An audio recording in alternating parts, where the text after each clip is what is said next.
Boxing Truth here.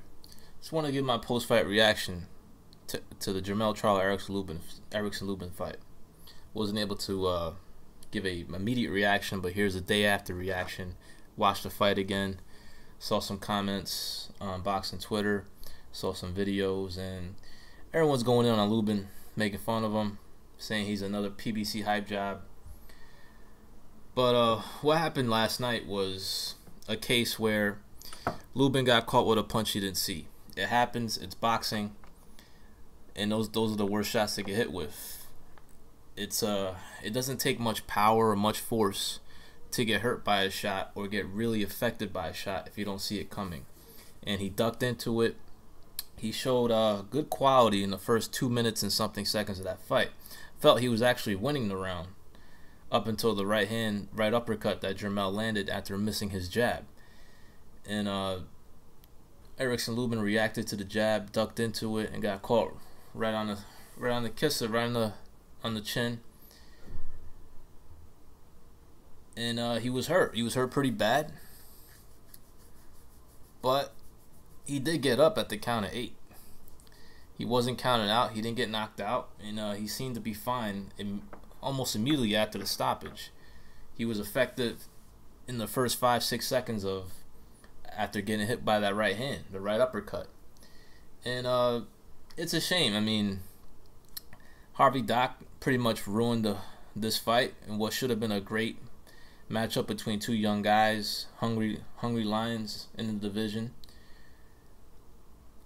And Harvey Doc, he had another premature stoppage. This is not the first time Harvey Doc has stopped the fight very early. I felt he stopped the Danny Jacobs-Peter Quillen fight too soon.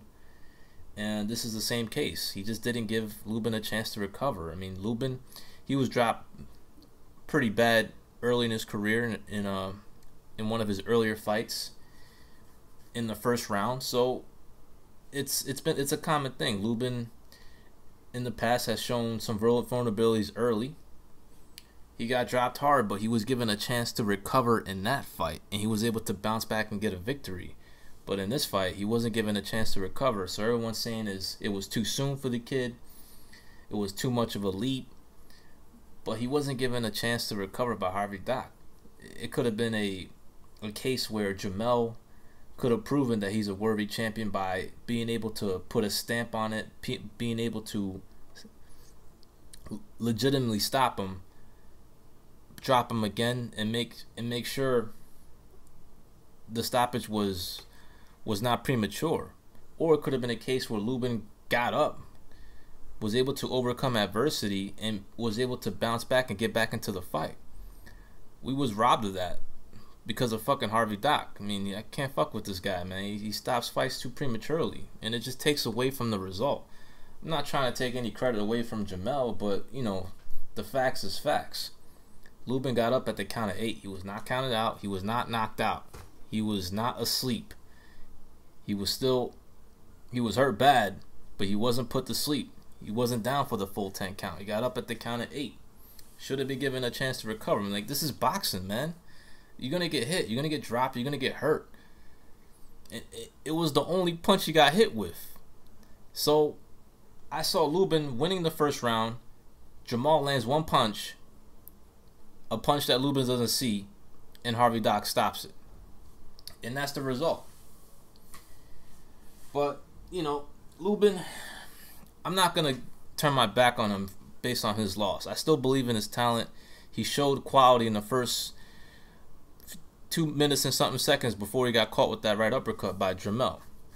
He was, in my eyes, getting the better of him. He was landing more punches. It was a feel-out round. I mean, it would have been interesting to see had Harvey Doc not stopped the fucking fight. But it's not the worst loss in the world for Lubin. He can bounce back from this. He got caught with one shot, didn't get a chance to recover. They stopped the fight, whatever. But it's not the worst loss in the world. It's going to be a mental battle, a mental thing to overcome this. He didn't get beat up. He didn't get totally trashed for 10, 11 rounds like Austin Trout did. That type of loss takes a physical toll on you. And that's a whole different scenario on how you bounce back from that type of loss. When you take a beating for prolonged stages it can really take a lot out of you. It takes away your prime. Just look how Fernando Vargas was never the same after Trinidad whooped his ass for 12 rounds and knocked him out. So those prolonged beatings are much tougher to come back from than a one-punch knockdown where the referee stops the fight, in my eyes, too prematurely. So it's not the worst loss in the world. There has been quality fighters in the past that have been iced and have come back and bounced back. It doesn't matter how you lose. What matters is how you bounce back.